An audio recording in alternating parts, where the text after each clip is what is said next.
Wir hatten jetzt die große Ehre, den nächsten vorzustellen. Du, ne? Ja. Immer der so blöd angeguckt wird, ne? Ja. Ich glaube, es geht märchenhaft weiter, oder? Ich sehe ihn gar nicht. Aber ich glaube, er wird gleich einreiten. Ich möchte gar nicht zu viel verraten. Wenn es um Simulation geht, er ist, glaube ich, der Mann von Daten, der richtige Ansprechpartner am ACT. Wenn es um Simulation geht, gepflegte Daten. Er sagt selber, wenn es um Molekulardynamik geht, vergleicht er es immer mit einem Lego-Bausatz.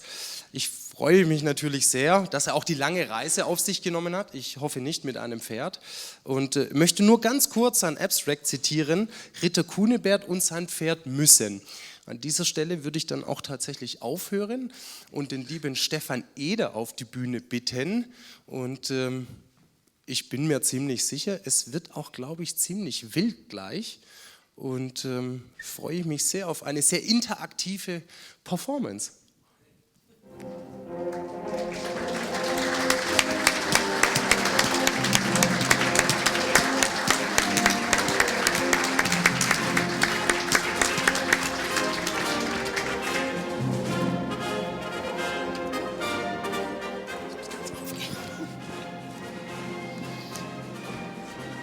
Ups, wir sind schon zu weit. Warte, wir müssen. Ist der richtige Dongle drinnen? Warte, mach mal weiter. Ja, warte. Ja, ist drinnen. Man hört mich? Oh, gut.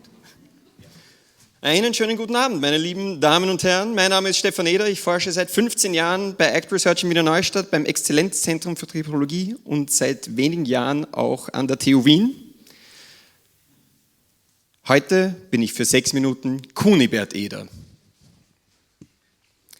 Wie man das auch an den Symbolen hier sieht, also das ist jetzt alles komplett mittelalterlich, die TU Wien und ACT Research. Ich war 100%ig davon überzeugt, dass ich der einzige Kunibert Eder weit und breit bin, aber im Zuge meiner Recherchen für diese Arbeit bin ich draufgekommen, dass es tatsächlich eine deutsche Buchreihe gibt, in denen, ja, und jetzt funktioniert es natürlich nicht, mag nicht. Laserpointer geht. Wurscht. Ich klicke da weiter. Hm?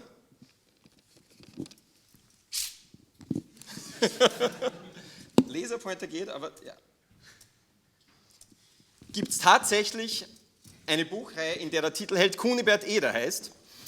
Und das sollte uns Wissenschaftlern natürlich zu denken geben, dass selbst wenn wir glauben, dass wir eine noch so einzigartige und geniale Idee hatten, dass es möglich ist, dass wir eventuell nicht die Ersten damit sind.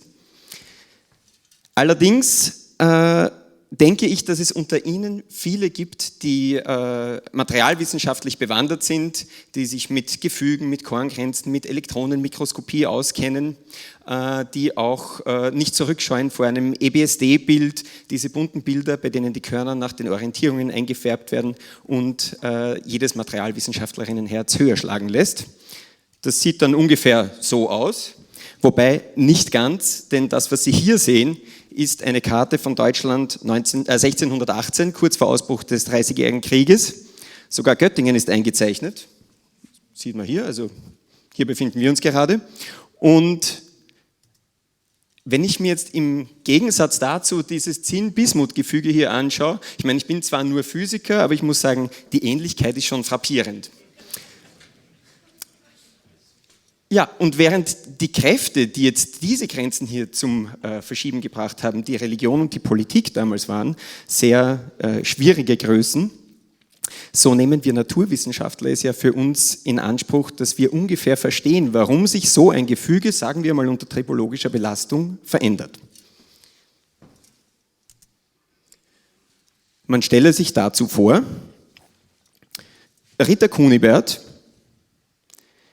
und Ferdinand III., seines Zeichens der Kaiser des Heiligen Römischen Reiches Deutscher Nation, ein Österreicher, aber sonst ein netter Mensch,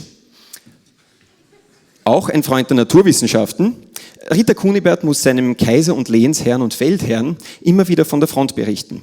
Und etwas, was er berichten muss, ist zum Beispiel, wie es ausschaut mit der Kavallerie im Winter in Niedersachsen. Und er muss dazu einreiten im Thronsaal Und der Thronsaal hat einen Kupferboden. Das kann einem jetzt komisch vorkommen oder nicht, kann an den Haaren herbeigezogen sein, aber gibt es tatsächlich, habe ich auch nachgeforscht, kann man online kaufen, kein Problem. Ritter Kunibert reitet ein im gestreckten Galopp auf seinem Gaul, was der Gaul hergibt, 70 km/h, 20 Meter pro Sekunde, bremst mit quietschenden Hufen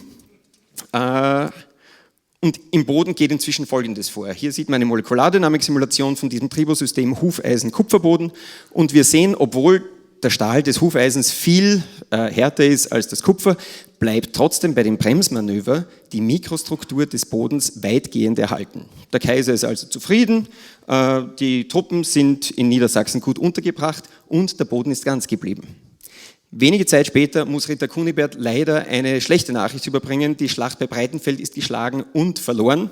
Es ist höchste Eile angesagt, deswegen reitet er diesmal auf dem Formel-1-Boliden ein. Wieder mit dem Pferd, das Pferd muss bremsen, diesmal aus 360 km/h oder 100 Meter pro Sekunde. Und da passiert etwas sehr Unangenehmes, denn die Mikrostruktur des Bodens wird bei diesem Bremsmanöver bei 100 Meter pro Sekunde stark in Mitleidenschaft gezogen. Das Material beginnt zu fließen, ähnlich wie Erdnussbutter. Das heißt, der Kaiser ist äußerst unzufrieden. Nicht nur ist die Schlacht verloren, sondern sein geliebter Kupferboden ist auch völlig ruiniert. Jahre später, wir schreiben inzwischen das Jahr 1648, die Kampfhandlungen im Dreißigjährigen Krieg sind zu Ende. Ritter Kunibert muss seinem Feldherrn davon berichten. Und diesmal ist höchste Eile angesagt, denn er muss ja nach Münster kommen, um den Westfälischen Frieden zu unterschreiben. Das heißt, diesmal reist er mit der Concorde ein. Daran kann man auch ein bisschen erkennen, dass es sich hier um ein Historiendrama handelt. Und also man sieht, von Mach 2 runterbremsen, 600 Meter pro Sekunde. Das Pferd zieht eine sehr heiße Bremsspur, die Hufe brennen. Aber zur Überraschung aller deformiert der Boden nur recht wenig. Die Mikrostruktur des Kupferbodens bleibt weitgehend erhalten wieder, obwohl das Pferd aus dieser sehr hohen Geschwindigkeit runtergebremst hat. Der Kaiser ist also zufrieden, der Frieden ist ausgebrochen und der Kupferboden ist noch ganz. Aber warum ist das so passiert? Die kurze Antwort ist, dass an den wenigen Kontaktpunkten zwischen dem Hufeisen und dem Kupferboden der Kupferbelag oberflächlich ganz dünn aufschmilzt und einen Schmierfilm bildet, der die Reibzahl heruntersetzt und dadurch leider auch den Anhalteweg des Pferdes mit Reiter deutlich verlängert, aber die Struktur des darunterliegenden Kupferbodens schützt. Die lange Antwort steht in unserem letzten Paper bei Applied Materials Today, das vor 2 Monaten rausgekommen ist, leider komplett ohne Ritter Kunibert. Aber bei dieser Gelegenheit würde ich mich gerne bei meinen Kollegen Philipp Krützmacher, Carsten Gachot, Manel Rodriguez-Ripoll und Daniele Dini bedanken für die sehr friedliche und fruchtbare Zusammenarbeit. Und Ihnen wünsche ich noch einen schönen Abend.